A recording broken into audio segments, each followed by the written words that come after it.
یوں کہہ دینا چاہتا ہوں جو ساری کائنات سے پہلے نظر آتا ہے اسے محمد کہتے ہیں. جو ساری کائنات سے پہلے نظر آتا ہے اسے محمد کہتے ہیں. رخ مصطفیٰ کو دیکھا تو دیوں نے جلنا سیکھا. یہ کرم ہے مصطفیٰ کا شب غم نے ڈھلنا سیکھا. یہ زمین رکی ہوئی تھی یہ فلک تھما ہوا تھا. یہ زمین رکی ہوئی تھی یہ فلک تھما ہوا تھا. چلے جب میرے محمد تو جہاں نے چلنا سیکھا.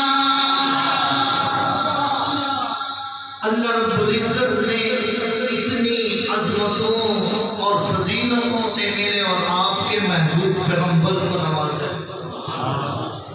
میرے پیغمبر اگر زمین پہ بیٹھ جاتے تو زمین کو سکون مل جاتا.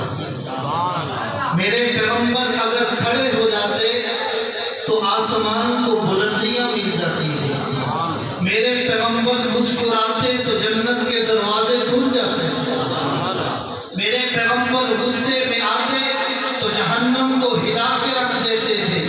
میرے پیغمبر ہاں کرتے چیزیں حلال ہو جاتی تھیں. میرے پیغمبر نہ کرتے چیزیں حرام ہو جاتی تھیں. میرے پیغمبر منہ اوپر کی طرف اٹھاتے تو قرآن بن کے نازل ہو جاتا تھا. میرے پیغمبر بولتے تو حدیث بن جاتی تھی. اللہ رب العزت نے جہاں دوسرے انبیاء کو انعامات سے نوازا ہے، فضیلتوں سے نوازا ہے، رفعتوں سے نوازا ہے، مقام اور مرتبے سے نوازا ہے، وہاں میرے اور آپ کے محبوب پیغمبر آقا مدنی کریم صلی اللہ علیہ وسلم کو بھی نوازا ہے. لیکن میرے اور آپ کے محبوب پیغمبر کا مقام اور مرتبہ باقی تمام انبیاء سے افضل ہے. اس کی ایک دلیل میں قرآن سے دوں گا. دلیل کیا ہے کہ رب تعالیٰ نے قرآن کریم میں جب دوسرے انبیاء سے خطاب فرمایا، میرے اور آپ کے محبوب پیغمبر سے خطاب فرمایا، تو اللہ رب العزت کے مخاطب ہونے میں بھی فرق نظر آتا ہے. وہ کیسے